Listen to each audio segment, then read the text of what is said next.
What's going on YouTube? This is Mr. Blindbandit, and I recently saw a video drop from my favorite creator, Penguins. Moist Critical, go check out his channel. He has a great channel over on YouTube, and also Twitch, twitch.tv/moistcritical. I wanted to talk about something recently. Me and my mom used to watch a creator called Featureman, and he used to seem like such a wholesome dude. He used to make, foods. And by the way, I'm blind, but you could just hear in his voice. He sounded genuine. He was poor. He had a poor kitchen. He used to make stuff.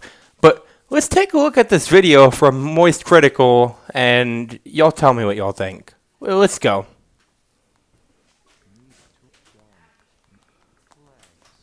Today we're talking about a serious topic that I'm shocked hasn't become a bigger story. Right now the only YouTuber that's covered it is Some Ordinary Gamers, Mudahar.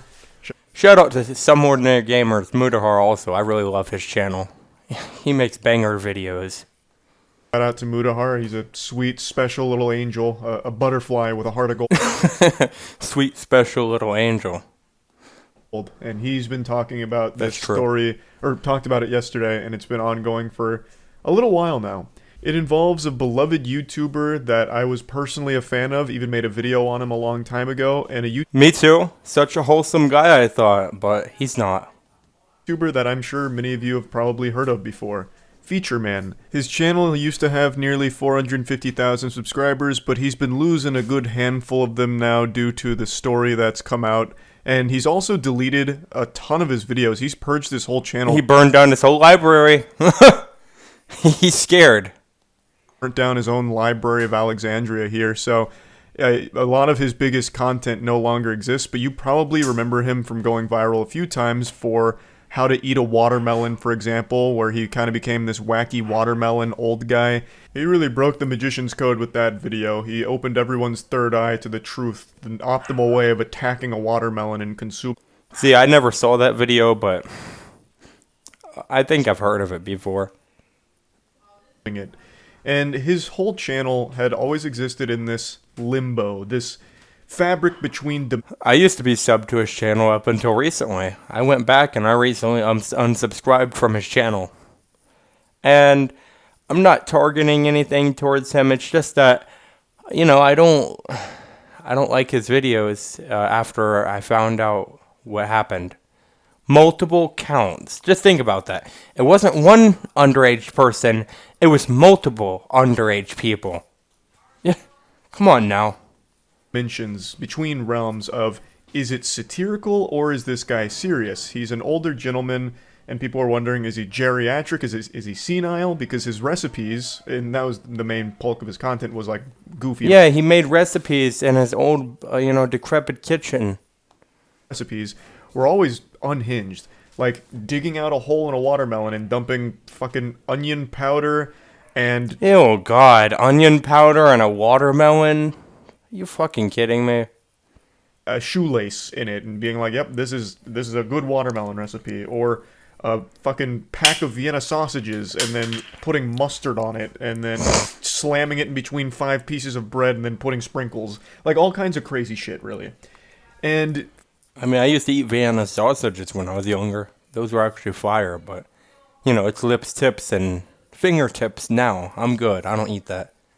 For a long time, he cultivated an audience where they were laughing along with him. But now nobody's laughing after a series of investigations conducted... I'm definitely not laughing. He's a creep. The community revealed a very fucked up past. It turns out he's not some innocent, wholesome octogenarian just posting YouTube videos and he's a good saint or anything. He's actually just evil.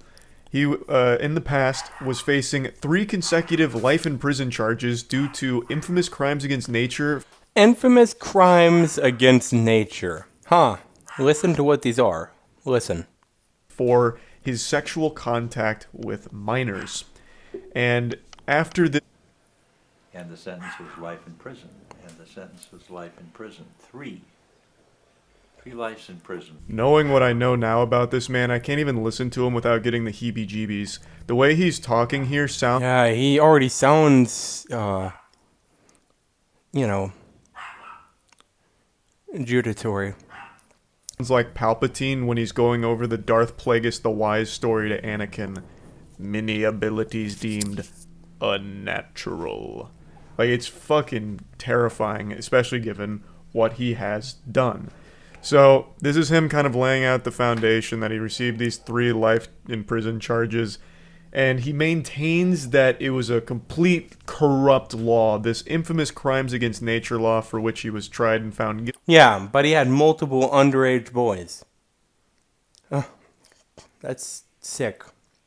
Of was a whole bunch of baloney. It was all fucking dirty barnacles and foul play. The supposed victim, you know, it was never a minor, over 18, he'd make sure to specify. And without getting into details, I will say that there was a trial, and the witness against me, and he was over 18 years of age. He tries to mention that, like, somebody just can't do a Google search and see this. Come on now. What an idiot. The witness against me admitted on the witness stand that he was lying. Darth Sidious is doing his best to placate and omit important details. He tries to talk about this infamous crimes against nature law as if the reason he fell victim to it is because it was just completely fucked up, right? So he's trying to say, like, back during the time that this happened, which was like 45 years ago now, this law was used as just like an anything goes. They were real loosey-goosey with it. If it wasn't a relationship between a man and a woman, they could slap you with the infamous crimes against nature law. I need to do some research on this infamous crimes against nature law, but all I know is it's predatory behavior. And he tries to present this law as if it was this boogeyman that he himself was on the front lines of justice fighting against. He mentions multiple times that he helped have the law changed around. But he makes it sound like, you know, it was just completely a wild west of law enforcement here. You know, if you kissed your body pillow that had a waifu on it, you would have went right to jail under the infamous crimes against nature law. If you are a furry, they would have thrown you right in the slammer under this law, this and that. And he's trying to make it seem like because his situation wasn't a man and a woman, that's why he stood trial for his crimes. He fails to mention that even though it wasn't a man and a woman, that's not the problem. It was because it was him and a child. But he's trying to make it seem like it was because they didn't tolerate gay people, they were homophobic, and that's what the law was. Anyway, that's all I wanted to show you on that video, but, you know, thanks to, you know, Mudahar for bringing this to our attention. I'm very sleepy, everyone. I'm going to get some rest, but this guy's a predator. And YouTube, please, if you're listening, please remove this guy's channel. Please. Anyways, guys, peace. I'm out. Speed control. Selected.